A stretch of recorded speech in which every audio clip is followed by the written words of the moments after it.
안녕하세요. 미국 주식 이슈워치 채널과 함께하는 심층 분석 시간입니다. 오늘은 정말 많은 분들이 관심 가지시는 기업이죠.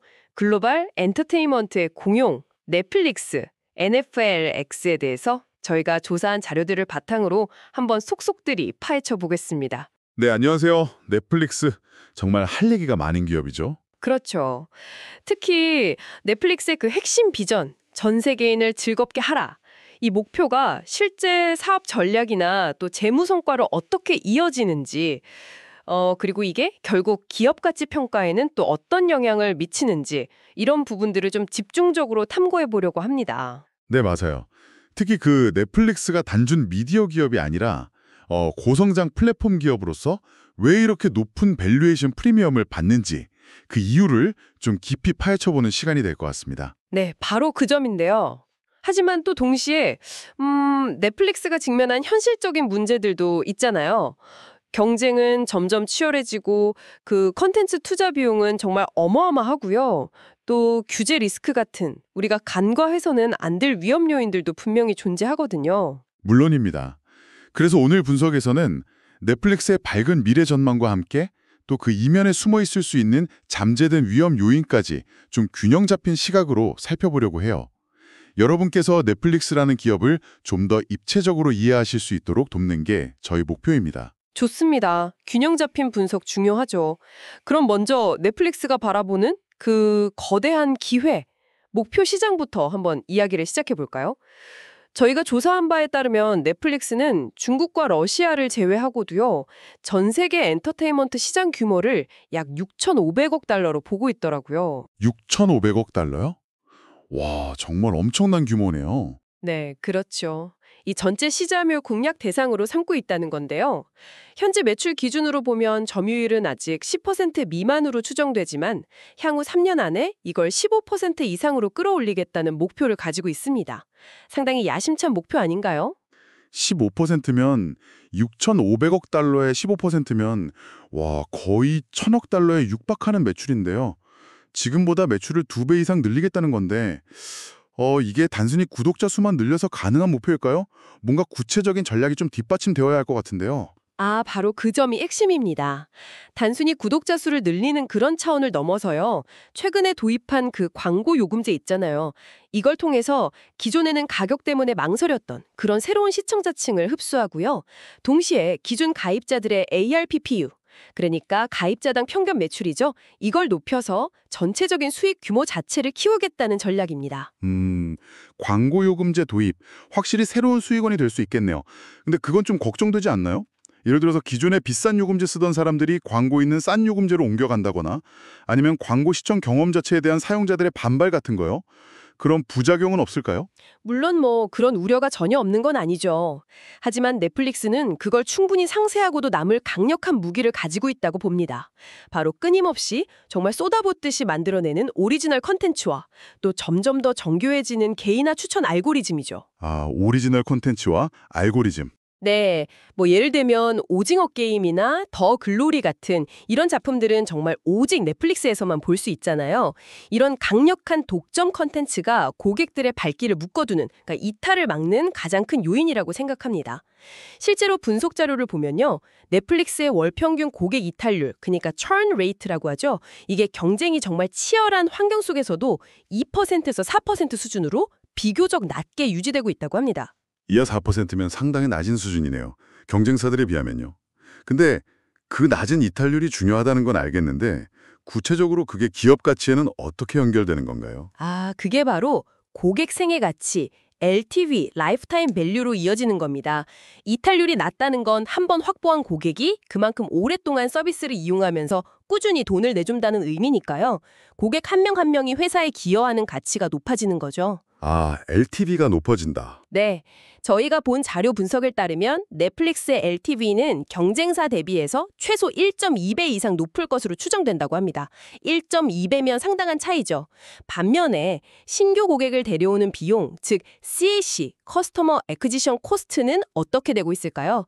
아까 말씀드린 오징어 게임 같은 전 세계적인 히트작 덕분에 사실 큰 돈 들여서 마케팅을 하지 않아도 저절로 신규 고객이 유입되는 그런 바이럴 효과가 나타나고 있고요. 네, 그렇죠. 오징어 게임은 정말 대단했죠. 네.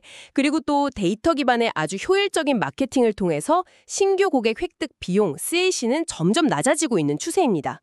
LTV는 높이고 CAC는 낮추고 아주 이상적인 그림이죠. LTV에는 높이고 CAC는 낮춘다.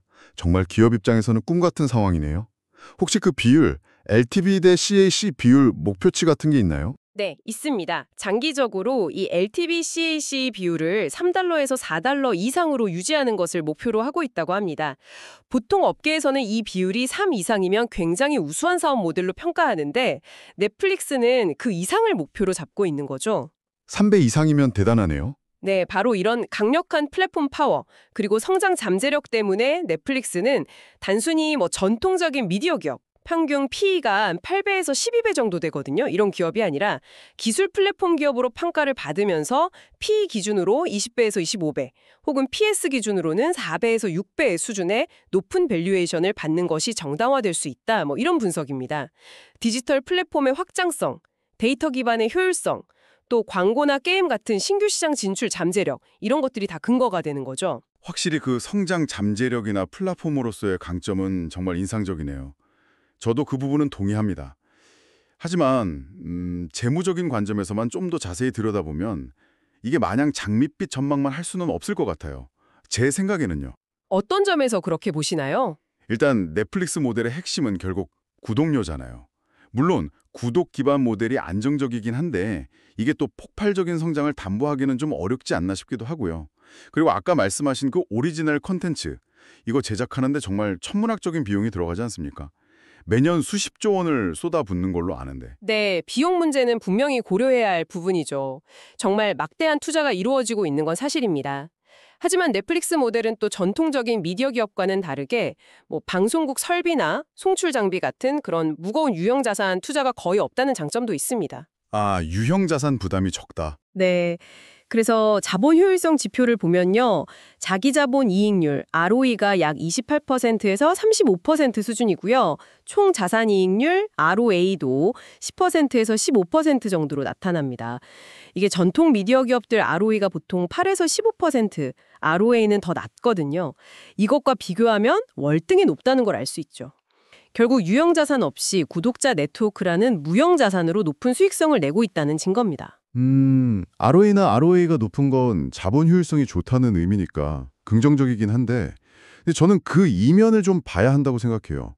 넷플릭스의 비용 구조를 보면 핵심은 결국 콘텐츠 제작비하고 구매 비용인데 이게 고정비 성격이 매우 강하다는 거죠. 고정비 성격이 강하다. 네, 이게 완전 양날의 검이에요. 구독자가 계속 늘어날 때는 고정비 효과, 즉 영업 레버리지 효과 때문에 이익이 아주 크게 증가합니다. 예를 들어서 구독자가 10% 증가하면 영업이익은 20%에서 25%까지 증가할 수 있다는 예측도 있더라고요. 와, 레버리지 효과가 상당하네요. 그렇죠. 하지만 반대로 구독자 증가세가 둔화되거나 심지어 이탈이 발생하기 시작하면 그 타격도 훨씬 풀 수 있다는 겁니다. 고정비 부담은 그대로인데 매출이 줄어드니까 수익성이 급격하게 악화될 수 있는 거죠. 특히 여전히 수익 모델이 거의 100% 구독료에 의존하고 있다는 점은 변함없는 큰 위험 요인이라고 생각합니다. 구독자 증가세 둔화나 이탈 리스크, 그 부분은 넷플릭스가 어떻게 관리하고 있다고 보시나요? 결국은 아까 말씀하신 그 콘텐츠 경쟁력으로 돌아갈 수밖에 없는데요. 근데 이게 바로 넷플릭스 모델의 가장 큰 약점, 아킬레스건이 될 수도 있다고 봐요. 바로 콘텐츠 부실, 콘텐츠 플롭 리스크입니다. 아, 콘텐츠 실패 리스크. 정말 수천억 원, 많게는 조 단위를 쏟아부은 대작 오리지널 콘텐츠가 흥행에 완전히 실패했다고 생각해보세요. 이게 단순한 비용 낭비 차원이 아니에요. 재무제표상으로는 자산 손상 차손으로 인식이 되어서 순이익을 직접적으로 깎아먹습니다. 마치 은행이 빌려준 돈을 떼이는 그 대출 부실과 아주 비슷한 개념이죠. 은행의 대출 부실이라 비유가 확 와닿네요. 실제로 한 분석에 따르면요. 고객 이탈률이 단 1%포인트만 상승해도 연간 순이익이 무려 5억 달러에서 8억 달러까지 감소할 수 있다는 추산도 있습니다. 이게 대략 전 세계 구독자 2억 7천만 명, 월 평균 가입자당 매출액 16.5달러, 그리고 순이익률 15% 정도를 가정하고 계산한 결과인데요.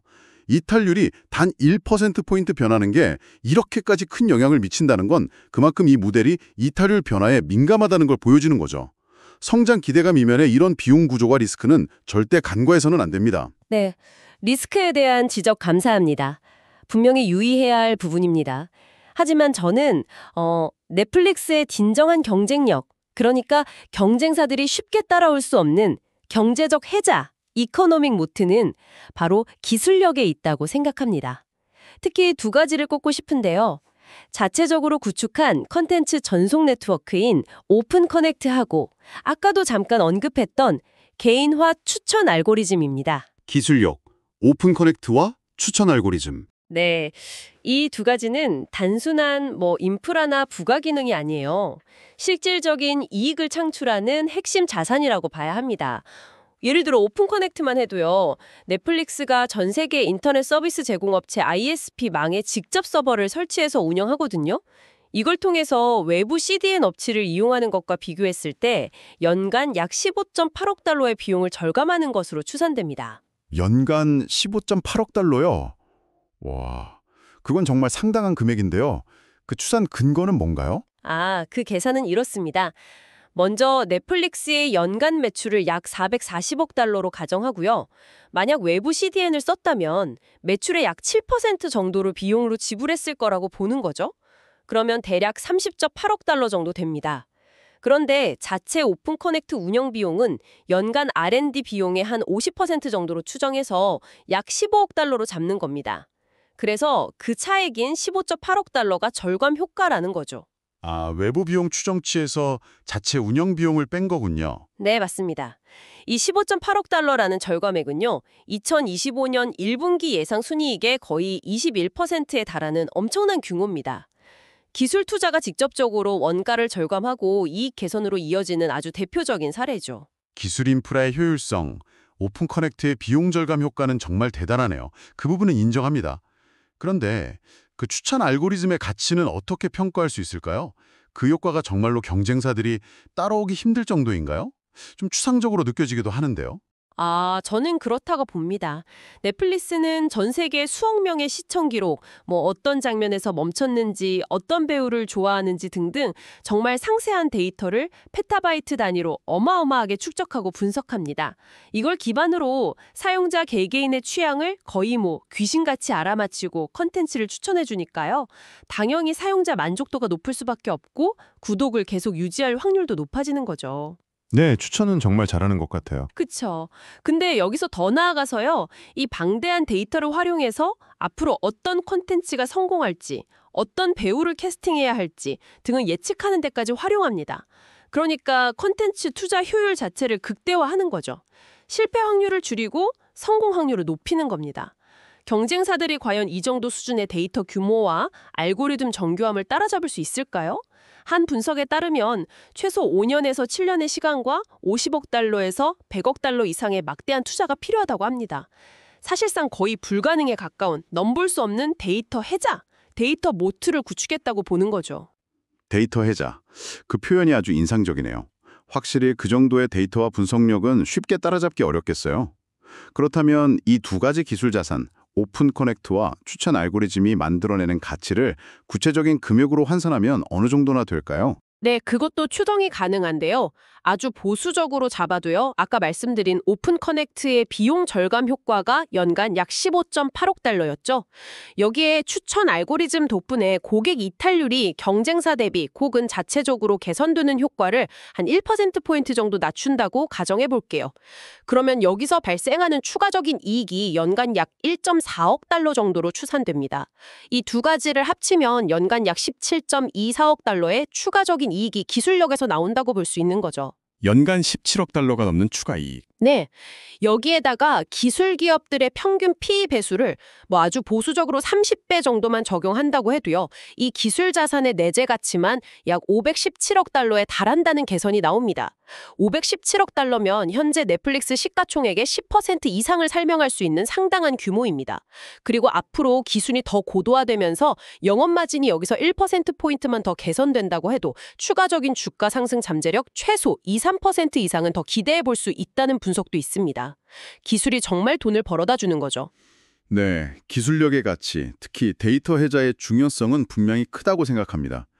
하지만 결국 시장은 당장의 실적 발표에 더 민감하게 반응하는 경향이 있잖아요.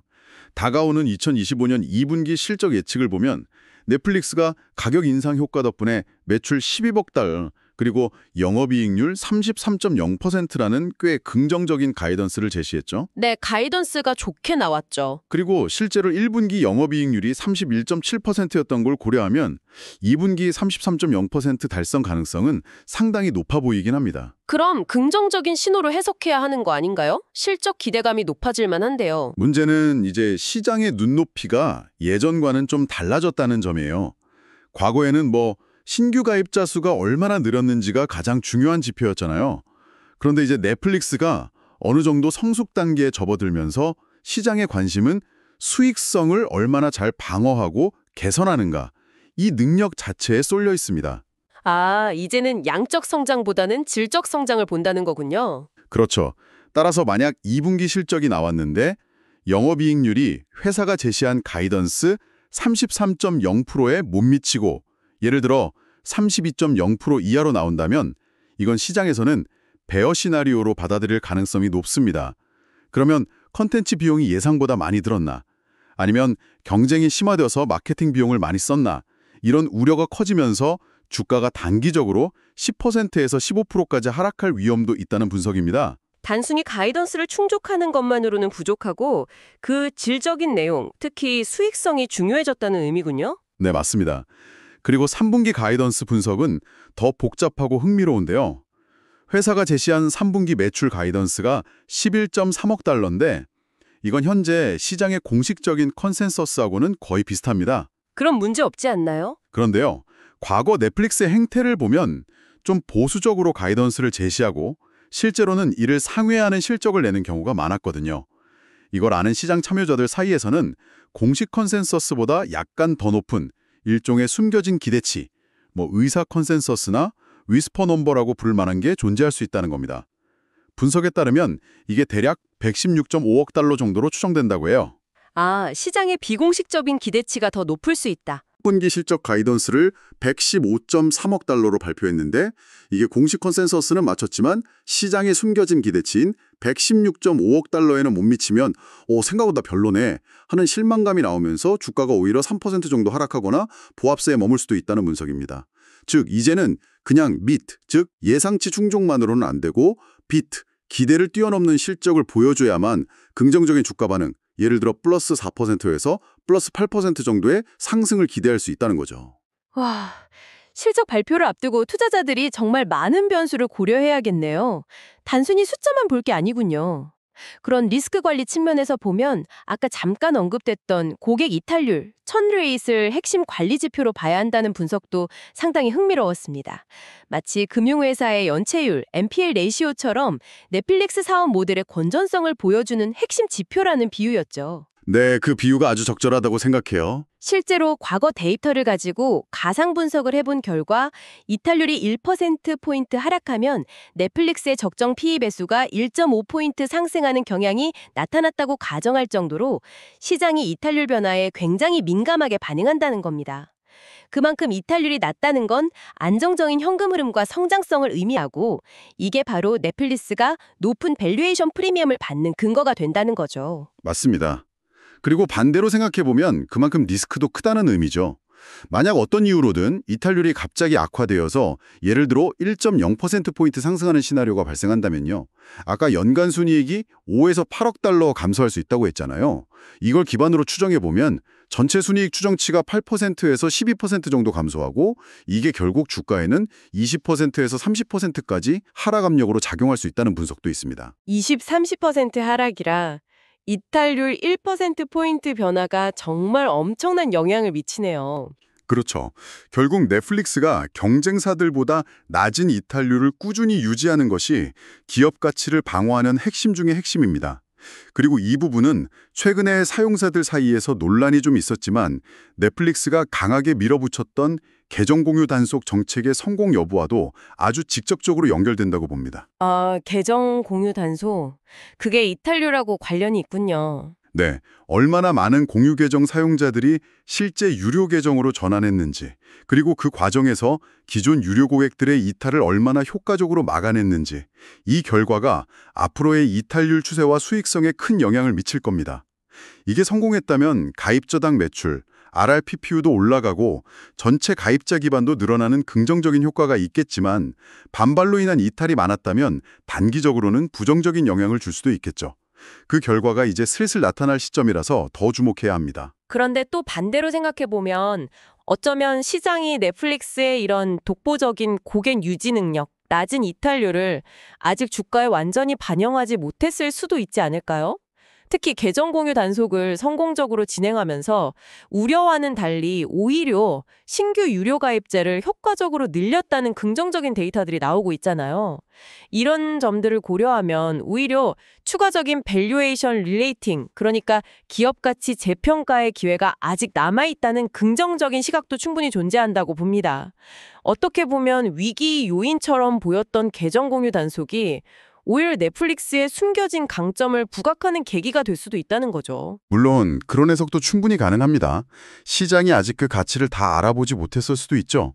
하지만 또 주가라는 게 실적이나 펀더멘털 외에도 경영진의 행동이나 발표 같은 것에도 크게 영향을 받잖아요.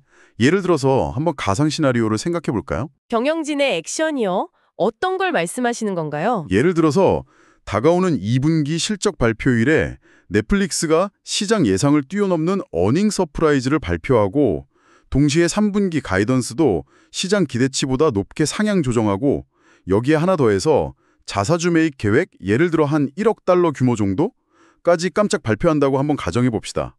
이 세 가지 강력한 호재가 한꺼번에 터지는 거죠. 와, 어닝 서프라이즈의 가이던스 상향, 자사주 매입까지요. 그건 정말 주가에 큰 영향을 주겠는데요.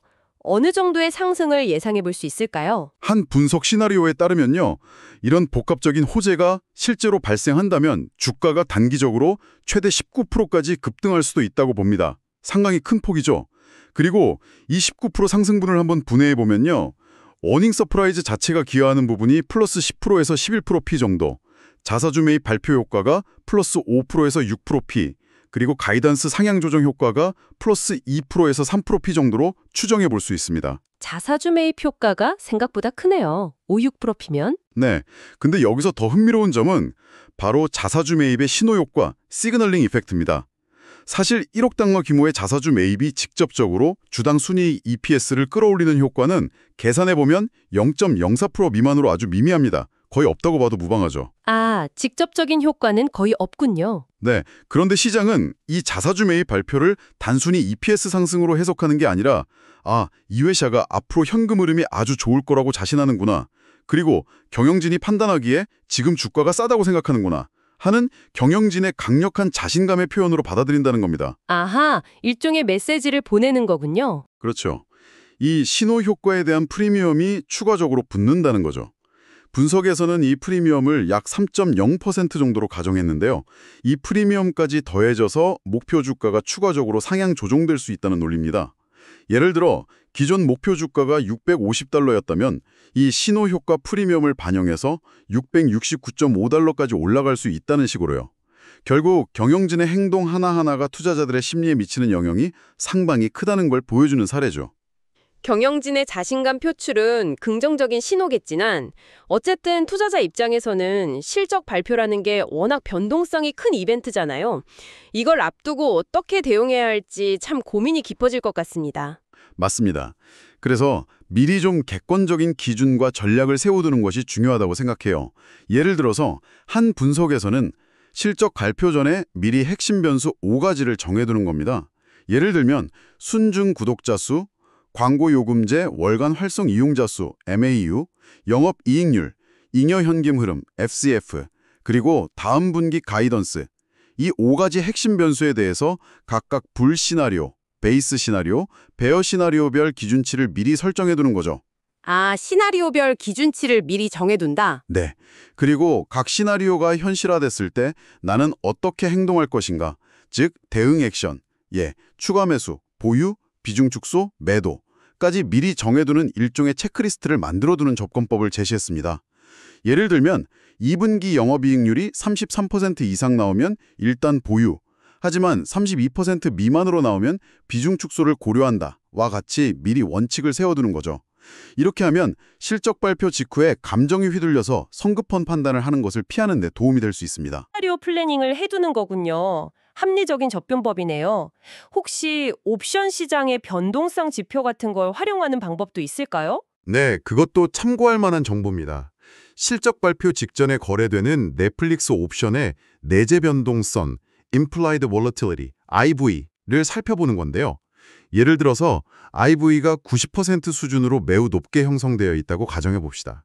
이건 시장 참여자들이 실적 발표 이후에 주가가 크게 움직일 것으로 예상하고 있다는 의미거든요. 대략 계산해보면 IV 90%는 실적 발표 다음 날 하루 동안 주가가 위아래로 약 플러스 마이너스 5.7% 정도 변동할 것으로 시장이 예상한다는 의미입니다. 플러스 5.7%면 평소 변동성보다는 훨씬 큰 거네요. 그렇죠. 평소 1일 변동률보다 훨씬 큰 변동성이 예상된다는 신호이므로 투자자 입장에서는 이에 대비해서 투자 비중을 미리 조정한다거나 아니면 변동성 확대를 이용해서 옵션 전략, 스트래들이나 스트랭글 매수 같은 을 구사하는 것을 고려해 볼 수도 있습니다.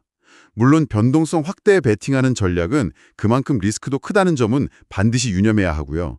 알겠습니다. 그럼 이제 좀 더 긴 호흡으로 장기적인 관점에서 넷플릭스의 미래는 어떻게 전망하시나요? 지금까지 논의된 여러 기회 요인들과 또 위험 요인들을 종합적으로 고려했을 때 말이죠.